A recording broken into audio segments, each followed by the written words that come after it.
Bismillahirrahmanirrahim. Assalamualaikum warahmatullahi wabarakatuh. Salam sejahtera untuk semua yang terhubung di momen yang baik dan indah ini. Alhamdulillahi wa kafa, wassalatu wassalamu ala rasulillahil mustafa wa ala alihi wa sahbihi wa man wafa wa ba'du. Hadirin sekalian, langsung saja apa yang kita ingin diskusikan bersama dan kita gali bersama melalui tema besar indahnya kembali fitrah menuju kesempurnaan ibadah. Kata fitrah, kita sepakati dulu bahwa mulanya berasal dari bahasa Arab. Fitrah itu mulanya berasal dari bahasa Arab. Akar katanya itu bersumber dari kata fatara. Fa, ta, kemudian ra. Yang berarti kemampuan untuk mencipta, mengadakan sesuatu, berkreasi, berinovasi. Itu mulanya. Karena itu di antara nama yang dilekatkan kepada Allah, ya, Tuhan yang Maha Esa, itu disebut dengan Fatir. Ada Quran surah ke-35 dengan namanya disebut dengan surah Fatir. Alhamdulillahi fatiris samawati wal ard. Disebut dengan Fatir karena Allah memiliki kemampuan yang maha mencakup segalanya dalam mengkreasikan segala hal, mencipta dan menghadirkan apa yang Ia inginkan. Karena itulah kemudian dari turunan ini diciptakanlah kita ya sebagai manusia dengan tujuan-tujuan yang telah Allah tetapkan dan hikmah-hikmah yang kemudian ditetapkan dalam berkehidupan. Jadi kita ini sesungguhnya pancaran dari sifat Allah Subhanahu wa taala yang disebut dengan Fatir, mencipta, mengadakan dan memberikan fungsi dari setiap ciptaannya. Jadi tidak ada ciptaan Tuhan yang sia-sia, itu mustahil. Kemudian kita kembalikan, ini yang paling menarik. Fatara, kemampuan untuk mencipta, mengadakan, mengkreasikan, berinovasi, menghadirkan sesuatu. Kemudian penggerak, nah ini yang paling menarik, potensi untuk menggerakkan semua dari hasil ciptaan itu yang mulanya disebut dengan fitrah. Jadi kalau kita bisa katakan generatornya atau hal yang menggerakkannya untuk menjadikan segala yang tercipta itu bisa berkreasi, mengadakan sesuatu, itu disebut dengan fitrah. Jadi ketika Allah menciptakan manusia, ini poin yang ingin saya masuk di dalamnya, maka disebut manusia ketika terdiri dari 3 bagian utama. Dan 3 bagian inilah nanti yang dilekatkan fitrah ke dalamnya agar ia mampu bergerak, mencipta, berkreasi, berinovasi, dan menjalani fungsi kehidupan di muka bumi ini. Satu di antara 3 ini tidak didapatkan, maka berkurang atau bahkan hilang fungsi kemanusiaannya. Bagian pertama ada bagian terluar disebut dengan al-bu'dul jasmani atau hal terluar yang disebut dengan dimensi jasmani, ya, atau kita sebut dengan bagian fisikal dari kehidupan kita, dari ujung kepala di atas sampai dengan ke ujung kaki, ada mata, ada lisan, mulut, ya, sampai ke tangan, sampai ke kaki, itu yang disebut dengan aspek atau bagian jasmani. Yang kedua ada aqlani, ya, ada bagian yang disebut dengan bagian akal. Jadi selain fisik disebut manusia harus memiliki akalnya. Yang ketiga itu bagian terdalam, sisi spiritual yang disebut dengan rohani. Jadi disebut dengan manusia jika terdiri dari 3 bagian utama ini. Ada fisiknya, jisimnya, maka itu disebut dengan jasmani. Ada akalnya untuk membedakan dengan hewan, ya. Fisik dengan roh saja itu tercipta kemudian hewan. Fisik, akal, roh, maka terciptalah manusia. Ada rohnya, ada spiritnya. Hilang rohnya, maka berhenti fungsi fisiknya, berhenti fungsi akalnya. Di 3 bagian ini dilekatkan kemudian fitrah yang menggerakkan baik roh, akal, ataupun fisik terluar itu untuk mengkreasikan segala yang bisa dilakukannya. Ini mulanya. Dan fitrah ini lalu dibimbing oleh Allah Subhanahu wa taala untuk mengikuti semua desain ketentuan yang telah Allah tetapkan.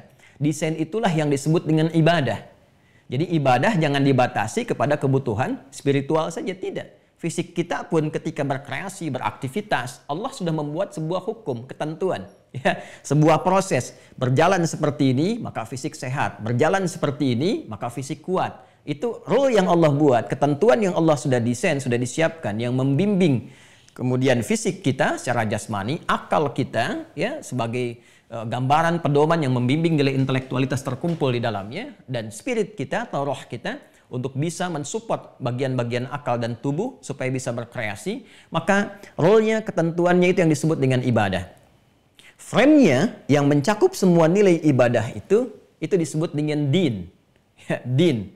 Ya, kita dengar istilah lakum dinukum waliyadin, kan? Nah, jadi kita dapat 3 istilah di sini, satu fitrah, kemudian yang kedua ada ibadah, Yang ketiga kemudian ada din, frame yang mencakup semua ketentuan dalam konteks ibadah yang memberikan bimbingan kepada seluruh bagian tubuh kita untuk berkreasi.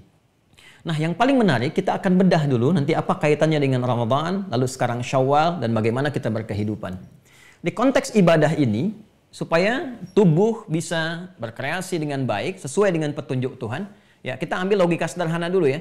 Ya, setiap yang mencipta pastikan memberikan pedoman kepada apa yang telah diciptakannya itu agar mudah diinteraksikan. Kan logika sederhananya begitu. Ya, ada pembuat handphone misalnya, alat elektronik ataukah mobil ataukah yang lainnya. Tentu kan akan disertakan buku pedoman ya, bagaimana kita bisa mengoperasikan itu semua.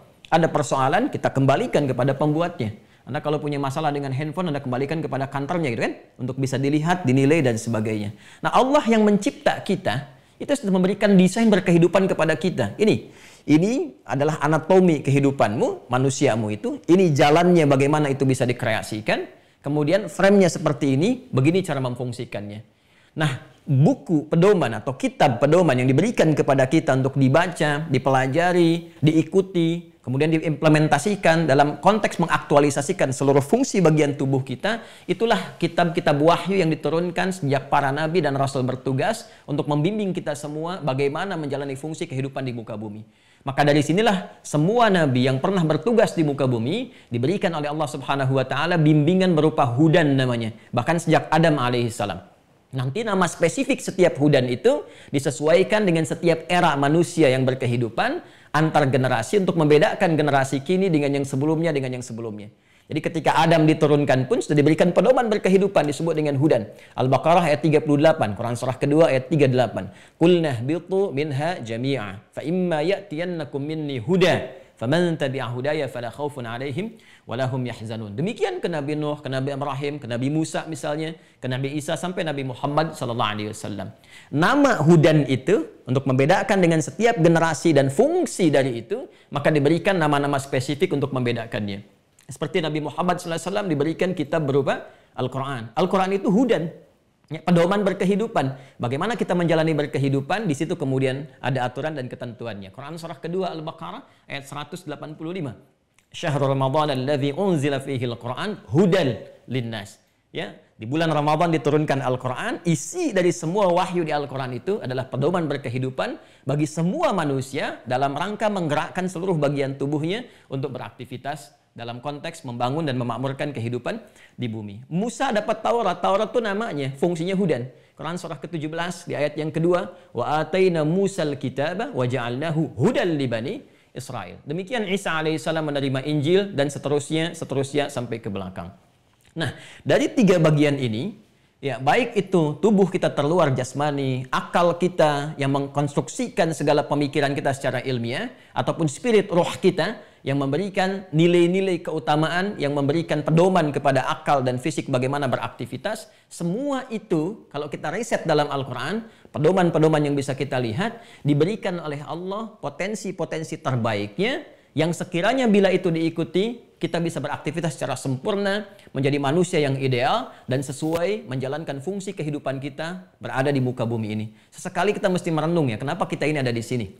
Kenapa kita beraktivitas di bumi ini? Untuk apa? Kemana kita akan kembali? Ya, saya pernah menulis buku tentang itu, namanya Ma'rifatul Insan, Manusia Paripurna. Anda bisa baca di situ, ya kita uraikan dengan singkat dan padat ya. Kembali kepada bahasan kita. Nah, semua tuntunan tadi yang didesain dengan bentuk ibadah itu sesungguhnya ditetapkan oleh Allah untuk menggerakkan fitrah kita. Kita harus kenal roh ini fungsinya bagaimana.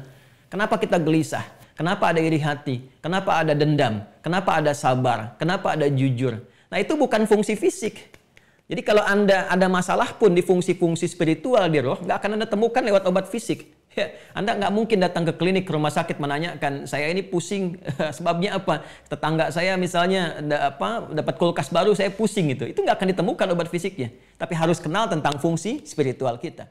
Demikian nanti yang melekat dengan fungsi akal sampai fungsi jasmani. Nah, sekarang kita gali sebentar, lalu kita kembalikan ke fungsi training Ramadan dan implementasinya pasca Ramadan saat ini. Secara singkat, pertama saya ambil contoh sedikit saja.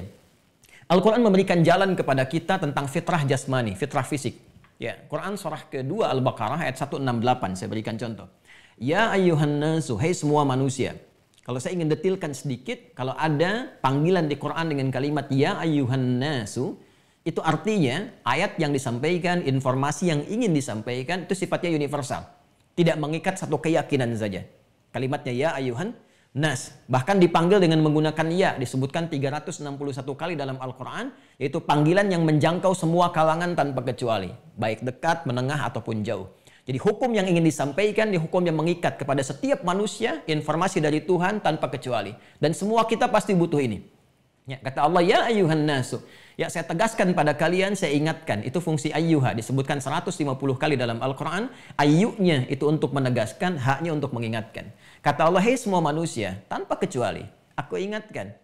Aku tegaskan pada kalian, kulu mimma fil ardi halalan tayyibah.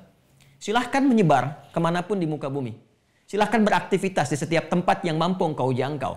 Dan untuk apa kita menyebar itu? Setidaknya memenuhi kebutuhan pokok yang melekat pada dirimu. Di antaranya kebutuhan fisik. Apa kebutuhan fisik itu? Kata Allah, kulu. Untuk memenuhi kebutuhan pokok jasmanimu supaya engkau bisa makan. Jadi Masya Allah, kita pun disupport. Silahkan engkau bergerak, silahkan beraktivitas. Minimal untuk mencari kebutuhan pokok dirimu. Ya, untuk bisa makan, itu menggunakan konsepsi sinektok pas pro toto. Disebutkan sebagian, mewakili keseluruhannya. Kan? Itu di ilmu balaghah disebut dengan dzikrul ba'di, yuradu bihil kullu. Disebutkan sebagian untuk mengcover keseluruhannya. Kan bukan untuk makan saja ya. Kebutuhan fisik kan untuk berpakaian. Nanti ada ayat yang lainnya lagi. Seperti Quran surah ke-7 ayat 31 gitu kan. Ya, kemudian nanti ada lagi yang dari ayat 26 sampai 31 kita akan temukan. Jadi ada kebutuhan untuk bisa berpakaian, mendapatkan pakaian untuk menghangatkan. Kebutuhan mungkin untuk perangkat di rumah tangga. Ada. Quran surah ke-3 ayat 14. Bagaimana orang ingin rumahnya bagus, punya kendaraan yang cukup, kebutuhan untuk keluarganya. Silahkan kata Allah, Anda menyebar, beraktivitas untuk memenuhi kebutuhan fisikmu. Tapi yang paling menarik apa? Halalan thayyibah. Ini fitrahnya.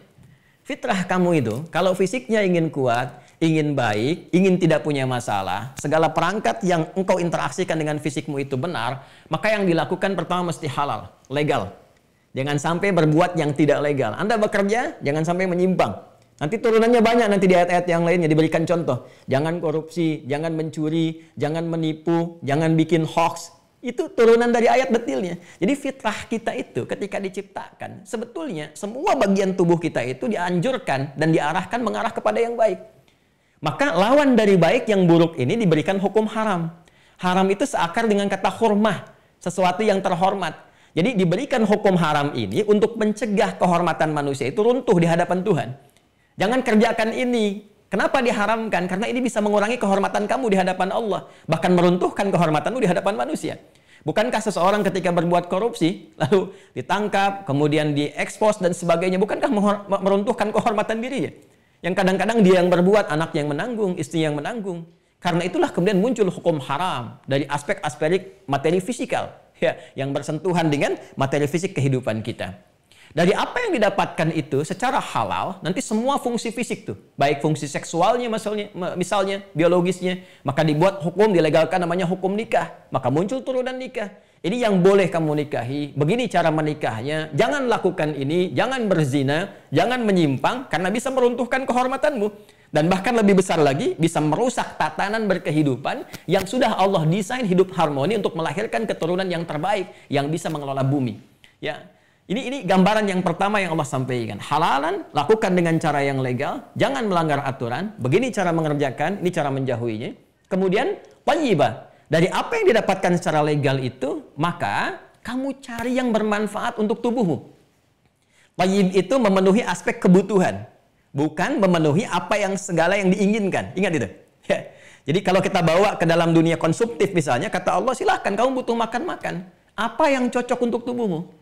Apa yang tubuhmu butuhkan, bukan selalu apa yang diinginkan, itu yang harus kamu makan. Jadi kalau pola ini pun kita coba terapkan dalam berkehidupan, saya kira sehat kita. Kemudian berjalan dengan baik dalam berkehidupan, apalagi kalau kita melihat hadis-hadis Nabi SAW. Al-Imam Al-Bukhari itu sampai membuat 97 topik. Kita kan kenalnya Sahih Bukhari aja ya. Sahih Bukhari itu sebetulnya kurikulum kehidupan yang dipraktekkan Nabi, dicontohkan dari implementasi bimbingan wahyu. Wahyu ayatnya datang, oleh Nabi dipraktekkan, dikodifikasikan oleh Al-Imam Al-Bukhari. Semua bimbingan kehidupan ini diberi nama kitabnya Al-Jami As-Sahih Al-Musnad Al-Mukhtasar min Umuri Rasulillah sallallahu alaihi wasallam wa sunanihi wa ayyamihi. Secara singkat, bimbingan kehidupan yang disampaikan Nabi dalam 24 jam sehari.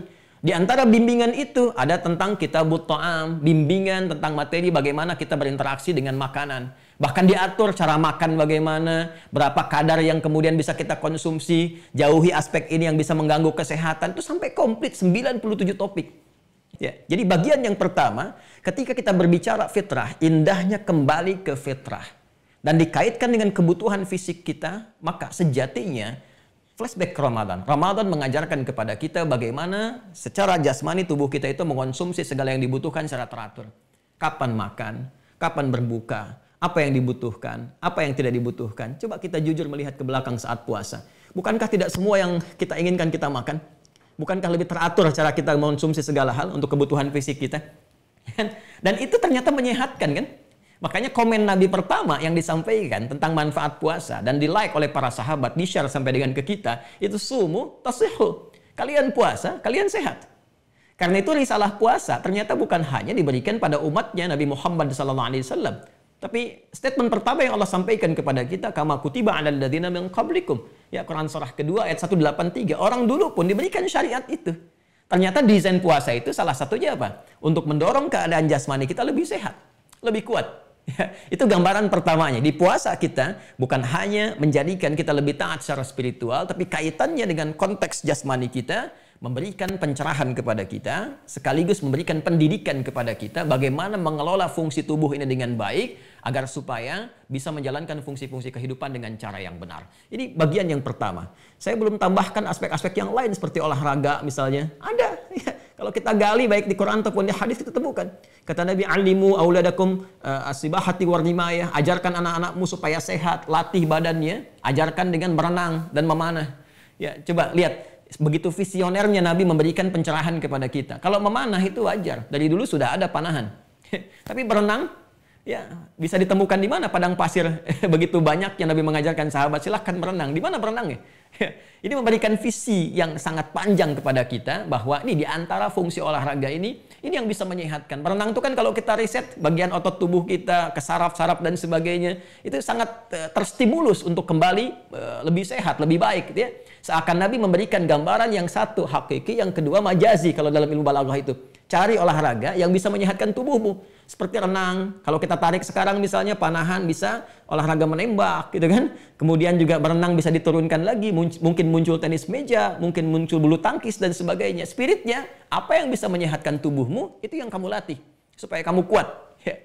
Karena itu mari kita cek ya. Saat momen-momen besar yang dilalui oleh umat Islam pada masa itu terjadi semua saat Ramadan. Ya, pertahanan, aksi pertahanan paling fenomenal, itu kan dalam perang Badar ya. Ingat, perang Badar itu bukan umat Islam menyerang.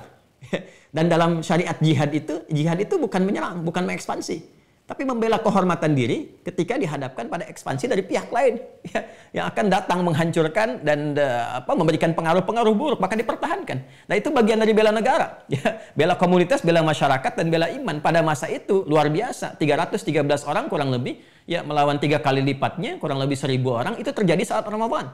Ya. Fathu Makkah itu terjadi saat Ramadan. Dan jangan lupa, kemerdekaan Indonesia, Negara Kesatuan Republik Indonesia itu merdekanya saat Ramadan di hari Jumat. Jangan lupakan itu, ya. Terjadinya saat Ramadan. Jadi sesungguhnya Ramadan itu mengembalikan keadaan fisik kita, fungsinya sesuai dengan fungsi fitrahnya. Jadi kalau kita tarik indahnya kembali ke fitrah secara jasmani, fisik itu kuat idealnya. Fitrah kita menjadikan kita itu selalu sehat, kuat, mudah berinteraksi, bisa digunakan untuk membawa risalah kehidupan dari ujung kepala sampai dengan ujung kaki. Baik, untuk mempercepat sampai pada tujuan dengan cara yang lebih mudah, lebih terukur, maka Allah Subhanahu wa Ta'ala juga memberikan satu bekal yang kedua yang melengkapi desain penciptaan kita sebagai manusia, disebut dengan akal namanya, yang mengkreasikan cara berpikir, mengkonstruksikan secara intelektual, secara ilmiah apa yang harus dilakukan oleh bagian tubuh terluar kita. Maka turunlah ayat-ayat untuk mensupport itu. Bahkan dari mulai ayat pertama diturunkan Iqra bismi rabbikal ladzi khalaq. Lalu ada ayat tentang riset. Afala yatadabbaruna al-Qur'an, afala tatafakkarun, afala yanzuruna ilal ibli kaifa khuliqat. Menariknya, ayat-ayat Quran yang kalau kita mau klasifikasikan, itu bukan hanya berbicara tentang fungsi tubuh secara jasmani. Ada bagian pokok tertentu Yang oleh Al-Quran itu distimulus bagian tubuh kita itu untuk mengembangkan potensi intelektual kita. Kalau tadi Bu Rektor memberikan gambaran ceramah terdahulu tentang manusia membawa risalah pengetahuan, nah itu benar. Ya. Dan kalau mau kita tajamkan, bekal pertama yang Allah kemudian berikan kepada Adam dalam menyukseskan misi di bumi ini untuk memakmurkannya, itu pengetahuan, bukan yang lain dulu. Al-Baqarah ayat 31, wa 'allama Adam al-asma'a kullaha. Tapi pertanyaannya, desain pengetahuan seperti apa yang diinginkan oleh Tuhan ini untuk mampu menggerakkan bagian tubuh kita, membangun dan memakmurkan bumi? Seperti apa gambarannya gitu? Nah, ini yang pasti kita turunkan. Ya, kalau kita mau jujur kembali ke belakang, orang-orang yang mendalami dan mengoptimalkan potensi pengetahuannya, itu kan melahirkan karya yang bermanfaat untuk berkehidupan. Dia bangun peradaban. Ya. Dan menariknya, itu riset yang mereka temukan, kadang-kadang riset dari interaksi spiritual mereka, yang mereka kemudian kembangkan. Ya, coba kita lihat bagaimana Barat misalnya ya, di Iberia, di Spanyol, di Portugal mampu membangun peradaban selama 7 abad. Kemudian di timur ada di Irak berkembang luar biasa menginspirasi Eropa. Bahkan kalau mau kita lebih jujur lagi dan kalau kita mau flashback ke belakang, kampus pertama yang didirikan di muka bumi ini itu kan bersumber dari ide seorang perempuan. Ingat loh, rektor pertama, pendiri kampus pertama di muka bumi, universitas pertama itu perempuan. Namanya Fatimah binti Muhammad Al-Fihri. Ya, beliau kelahiran di Tunisia, di kota Qairawan, kemudian bermigrasi dengan ayahnya Muhammad bin Al-Fihri ke Fez di Maroko dan mendirikan tadinya masjid. Jami itu, Jami Qairawan namanya. Kemudian 859 Masehi, ya, itu dialihkan fungsinya dari sekedar masjid menjadi kampus, jadi universitas. Itu universitas pertama yang hadir di muka bumi, ya, yang didirikan tahun 254 Hijriah, 10 Ramadan, bertepatan dengan 859 Masehi. Apa yang dipelajari di situ? Itu implementasi dari nilai-nilai wahyu, bimbingan Tuhan yang dikembangkan di situ. Bukan hanya Quran, ada hadis, ada bahasa Arab, tidak. Ada matematika di situ, ada musik di situ, ada astronomi di situ. Dan yang belajar siapa saja, alumninya siapa saja. Ya, di situ melahirkan Ibnu Khaldun dengan buku fenomenalnya disebut dengan Muqaddimah itu, yang kelak dipelajari oleh Auguste Comte dan menjadi bapak sosiologi dunia. Ya, di situ ada Ibnu Arabi, di situ ada yang lain-lainnya pula. Dan jangan salah, ya, Paus Sylvester yang kedua yang berasal dari Vatikan itu alumni dari kampus itu juga. Jadi terbuka untuk semua. Risalah pengetahuan yang disampaikan oleh Al-Quran memberikan kesan kepada setiap manusia. Ayo semuanya berhak mendapatkan pengetahuan, kesempatan untuk meningkatkan pengetahuan dengan cara yang sama. Mau Muslim dengan keyakinannya, ataukah non-Muslim, risalah pengetahuan, risalah yang universal yang kata Al-Quran dipersilahkan kepada setiap manusia itu bisa menggali untuk bisa memaksimalkan potensi akal yang telah Allah berikan kepadanya. Dan di sini nanti ada beberapa turunan, ya, misalnya Iqra, dasar pembuka untuk kita mendalami, hanya sekedar kemampuan untuk membaca. Ini pembukanya. Nanti ada tafakur, kemampuan untuk mengkreasikan, ya, memikirkan segala hal. Kalau kita sekarang mungkin riset gitu ya arahnya, meriset sesuatu dari hipotesa terstruktur sampai dengan mewujudkan sesuatu. Ada tadabbur, ya, ada tazakur. Itu di situ ada riset, ya, ada penelaahan. Yang kalau saya ambil contoh salah satunya misal saja ya untuk melengkapi bagian kedua ini. Jabir bin Hayyan ini seorang pakar di bidang kimia dan disebut dengan bapak kimia ya. Kalau kita mau jujur untuk menggali. Saya kira alumni ITB dulu ada namanya Pak Irfan Ansori itu bikin buku kimia itu ya, salah satunya juga menyantumkan itu. Jabir bin Hayyan itu mulanya baca Quran. Baca surah ke-57 Al-Hadid, ya, bahasa kitanya besi namanya ya. Ketika sampai ke ayat 25 sampai 26 wa anzalal hadid, ya, beliau tertarik tuh. Ya, Allah menyampaikan kami turunkan besi yang punya fungsi yang sangat luar biasa untuk kehidupan. Itu oleh beliau diambil potongan besi, diriset di lab sederhananya, ya, di rumah beliau. Kemudian dianalisis sampai keluar bagian terkecilnya, bagian atom dari besinya itu. Ya, apa yang terjadi? Kalau kita kan kenal sekarang John Dalton kan, penemu atom tuh. Yang pertama kali meriset itu Jabir bin Hayyan. Ketika mendapati itu kemudian dikembangkan dengan konsep tafakkur, tadabbur dan tanadzur pada saat itu, ditemukan apa? Unsur terkecil dari atom besi. Sampai sekarang diabadikan untuk menghargai itu. Kalau kita jujur, besi itu kan Fe ya, ferrum, F besar, E kecil, ya. Bukankah nomor atomnya 26? Ya kan? Dan di setiap atom itu ada isotop kan untuk menjaga kestabilan atomnya itu. Dan besi kan punya isotop 55, ada 57. Bukankah yang paling stabil 57 kan? Surah 57 ayat 26. Ya. Atom nomor 26, itu kan? Isotopnya nomor 57. Itu bukan ilmu cocoklogi ya, bukan kesesuaian. Yang saya ingin ambil adalah bagaimana seseorang ketika meriset dari risalah yang Tuhan sampaikan. Kamu mesti pintar, kamu mesti riset segala yang ada yang kamu dapati di muka bumi ini. Lihat ke alam, riset ada apa itu. Ya, lihat ke lautan, riset ada apa itu. Dan kita punya ayat-ayat tentang itu. Inna fi khalqis samawati wal ardi wa ikhtilafil laili wan nahari la ayatin liulil albab alladzina yadhkuruna Allaha qiyaman wa qu'udan wa 'ala junubihim wa yatafakkaruna fi khalqis samawati wal ard.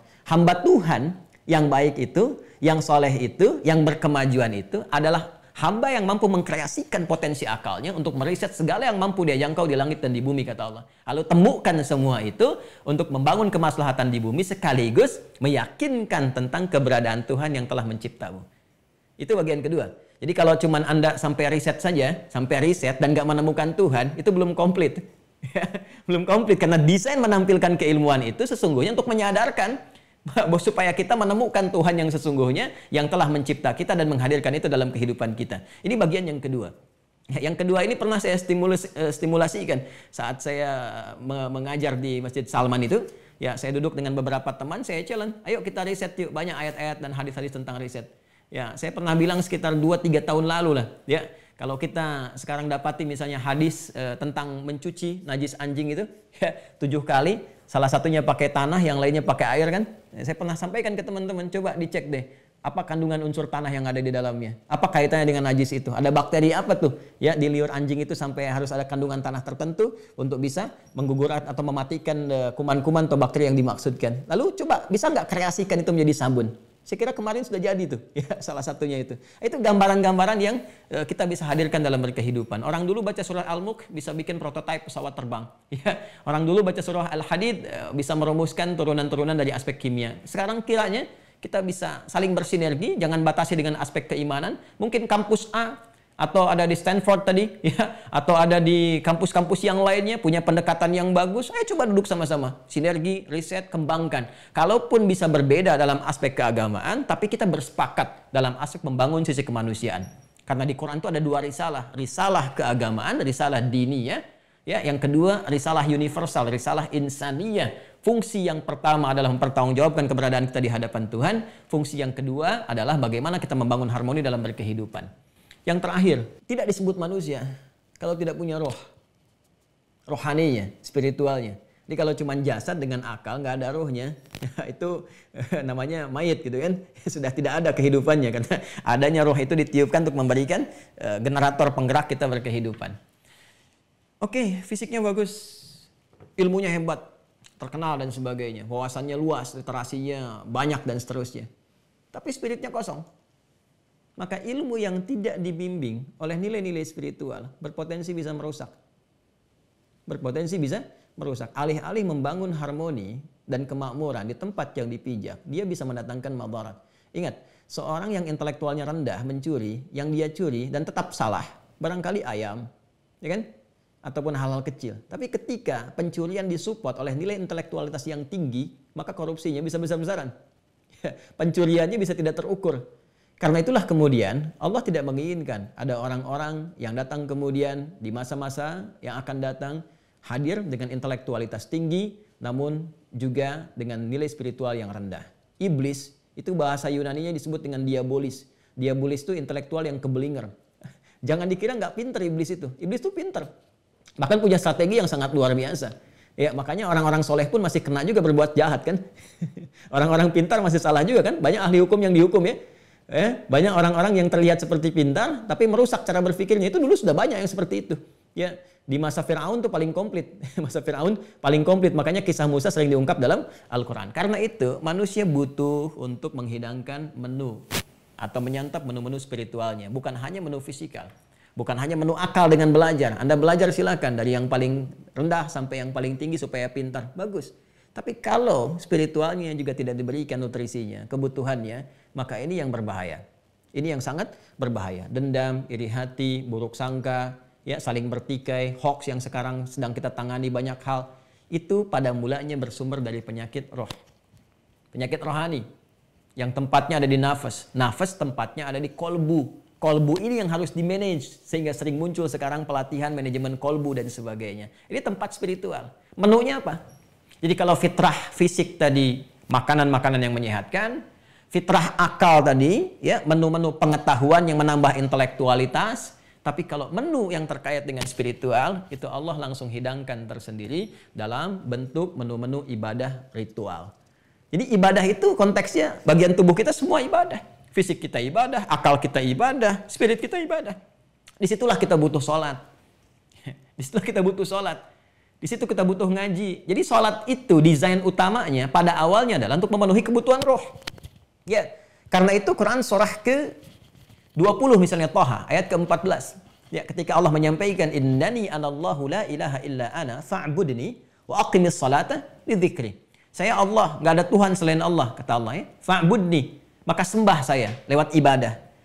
Apa di antara desain ibadah itu ya Allah? Untuk memenuhi kebutuhan rohmu. Wa aqimis salata, tunaikan salat. Nah, desain salat itu ketika Allah sebutkan lidzikri, untuk terhubung denganku. Kenapa penting terhubung dengan Allah? Dijawab di Quran surah ke-13 ayat ke-28. Ala bidzikrillahi tatmainnul qulub. Yakinkan pada dirimu ketika konektivitasmu kuat dari segi spiritual denganku, itu akan berdampak pada ketenangan hatimu.